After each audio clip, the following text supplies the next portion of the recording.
Today we will discuss an important topic of biology, that is embryology. Embryology means the study of embryo.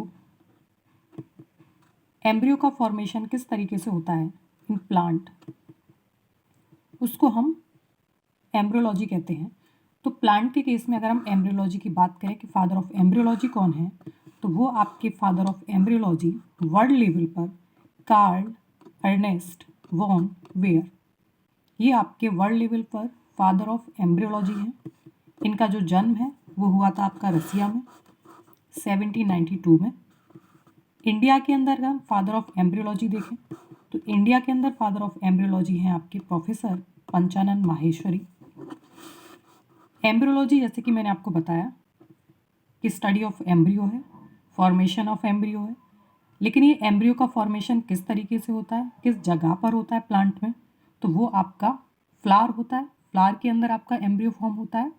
तो embryology पढ़ने से पहले embryology का जो starting topic है वो मेन टॉपिक एम्ब्रियोलॉजी का आपका होता है फ्लावर, यानी कि फ्लावर से ही आपकी एम्ब्रियोलॉजी स्टार्ट होती है। तो फ्लावर को सबसे पहले हम पढ़ेंगे। फ्लावर से रिलेटेड कुछ पॉइंट्स को पहले जान लेते हैं। तो फ्लावर से रिलेटेड यहाँ पर जैसे कि हमारा पॉइंट है स्टडी ऑफ फ्लावर। फ्लावर की जो स्टडी है उसको हम क्या बोलते हैं, तो उसको हम बोलते हैं एंथोलॉजी। फ्लावरिंग प्लांट्स जो होते हैं उनको हम बोलते हैं एंथोफाइट्स, और एंथोफाइट्स के अंदर हमारे आते हैं सारे के सारे एंजियोस्पर्म। ठीक है, इसके बाद कुछ ये लर्निंग पॉइंट्स हैं। स्मॉलेस्ट फ्लावर कौन सा होता है, तो आपका बुल्फिया होता है। लार्जेस्ट फ्लावर कौन सा होता है, तो आपका जो रेफ्लेसिया होता है, ये टोटल रूट पैरासाइट होता है, रूट के ऊपर पूरी तरीके से डिपेंड होता है। इसके बाद नेक्स्ट है आपका नेशनल फ्लावर।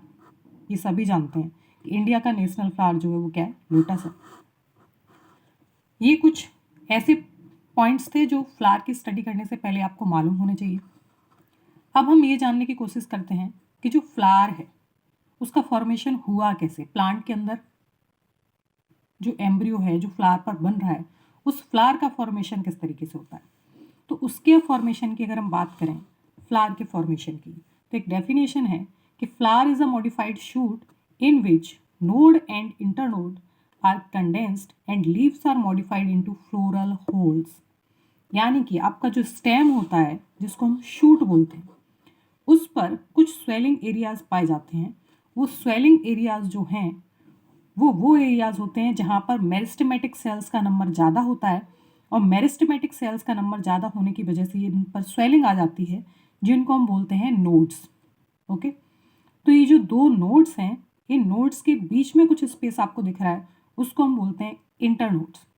तो यहाँ पर हमारी जो डेफिनेशन है वो डेफिनेशन बोलती है कि नोड और इंटरनोड्स और लीव्स, जब ये सारी चीज़ें आपकी कंडेंस हो जाती हैं और कंडेंस होकर ये फॉर्मेशन कर देती हैं आपका किसका, फ्लावर का।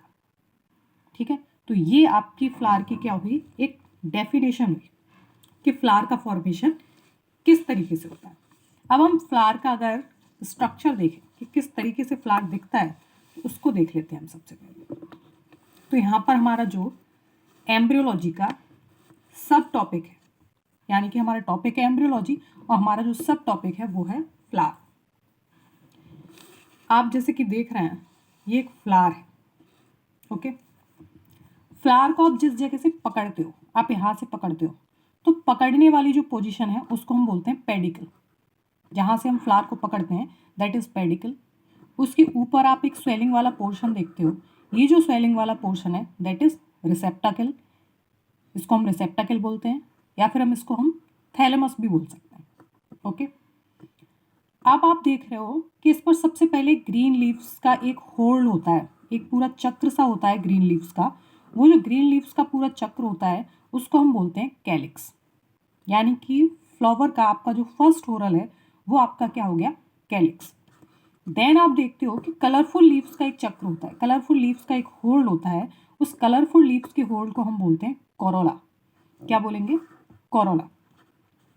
देन आप एक थर्ड होरल देखते हो, ये जो आपको यहाँ पर ब्लू कलर से बनाया गया है, इस तरीके का एक होल्ड होता है, एक चक्र होता है, जिसको कि हम बोलते हैं स्टेमेन। ठीक है, इसके बाद आप देखते हो कि बीच में कुछ इस तरीके से सुराही टाइप में एक स्ट्रक्चर होता है जिसको हम बोलते हैं गायनोशियम। ओके, अब ये गायनोशियम जो है इसके क्या क्या पार्ट्स होते हैं।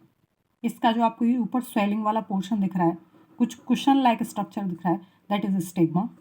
ये जो नेक वाला पोर्शन है दैट इज स्टाइल, और ये जो आपको स्वेलिंग पोर्शन नीचे नजर आ रहा है दैट इज ओवरी। और ओवरी के अंदर ये छोटे छोटे से जो स्ट्रक्चर आपको दिखाई दे रहे हैं that is ovule.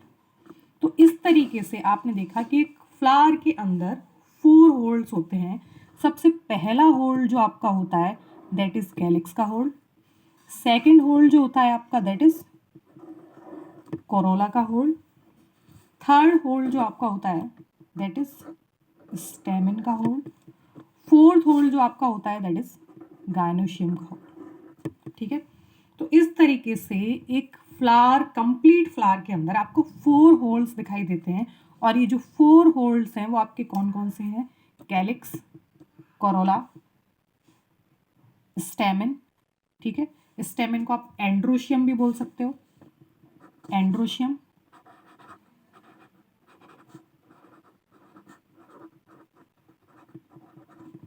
Androecium and gynoecium. तो इस तरीके से आपके 4 होल्ड वाला एक फ्लावर है। अब इस फ्लावर में सबसे पहले हम एम्ब्रियोलॉजी पढ़ रहे हैं, तो एम्ब्रियोलॉजी पढ़ने के लिए कौन कौन से होल्ड हमारे लिए एसेंशियल हैं जिनको हमको एम्ब्रियोलॉजी में पढ़ना है। तो सबसे पहले हम यहाँ पर देखेंगे एंड्रोशियम वाले होल्ड को, देन हम देखेंगे गायनोशियम को। ठीक है, ये हमारे लिए एसेंशियल है एम्ब्रियोलॉजी पढ़ने के लिए। तो यहाँ पर हम देखें दैट इज एंड्रोशियम। एंड्रोशियम से हमने एक यूनिट उसकी अलग कर ली है, तो जब हम एंड्रोशियम से उसकी एक सिंगल यूनिट को अलग कर लेते हैं तो सिंगल यूनिट को हम बोलते हैं स्टेमेन।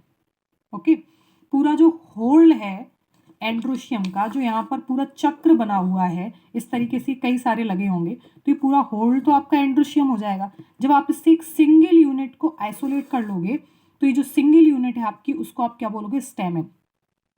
ठीक है, ये जो स्टेमेन है that is a male part, ये मेल पार्ट होता है। अब इस स्टेमेन का अगर हम स्ट्रक्चर देखें, यहाँ पर आपको 2 लोब दिखाई दे रहे हैं ऊपर की साइड में। ये जो लोब हैं, इन लोब्स को हम बोलते हैं एंथर। ओके, ये जब लोब्स रप्चर्ड हो जाते हैं यानी कि फट जाते हैं तो इनसे कुछ स्ट्रक्चर बाहर की तरफ एक्सपेल्ड होता है। जो स्ट्रक्चर बाहर की तरफ एक्सपेल्ड हो रहा है उसको हम बोलते हैं पॉलिन ग्रेन्स। ओके, या फिर पॉलिन। ये जो लॉन्ग थ्रेड लाइक स्ट्रक्चर दिख रहा है इसको हम बोलते हैं फिलामेंट। तो हम बोल सकते हैं कि जो एक मेल पार्ट है फ्लावर का स्टेमेन, उसमें कितने पार्ट्स होते हैं? दैट इज एंथर, फिलामेंट्स और पॉलिन। ठीक है, ये आपका फ्लावर का हो गया मेल पार्ट। सेकंड हमारा जो एसेंशियल होल्ड है दैट इज गायनोशियम। ठीक है, गायनोशियम कब हम बोलते हैं? जब कई सारी यूनिट्स हैं, तो सारी यूनिट्स को मिलाकर हम क्या बोल रहे हैं? फीमेल होल्ड को गायनोशियम। लेकिन जब उससे सिंगल यूनिट को आइसोलेट कर रहे हैं तो जो सिंगल यूनिट है हमारी की दैट इज पिस्टल या फिर कार्पेल। जो सिंगल यूनिट है उसको हम क्या बोलेंगे? पिस्टल या फिर कार्पेल। अभी जो पिस्टल या कार्पेल है इसके कितने पार्ट्स होते हैं, कितने सेगमेंट्स हैं? तो ऊपर आपको जो कुशन लाइक स्ट्रक्चर दिखाई दे रहा है दैट इज स्टिग्मा। नेक वाला जो पोर्शन है दैट इज स्टाइल। नीचे आपको जो स्वेलिंग पोर्शन दिखाई दे रहा है दैट इज ओवरी। नेक्स्ट आपको जो अंदर दिखाई दे रहा है स्ट्रक्चर दैट इज ओव्यूल। इसके अंदर ओव्यूल के अंदर फॉर्मेशन होता है आपका एग का। ठीक है, जो एम्ब्रियो फॉर्मेशन में मेजर रोल प्ले करता है। अब यहाँ पर जो फीमेल को इंडिकेट करने का साइन है वो आपका ये है, मेल को इंडिकेट करने का साइन जो है आपका वो ये है। तो ये फ्लावर के हमने 2 एसेंशियल होल्ड्स के बारे में पढ़ लिया और ये है हमारा कंप्लीट फ्लावर। नेक्स्ट हम फ्लावर के सारे पार्ट्स को डिटेल में नेक्स्ट वीडियो में पढ़ेंगे।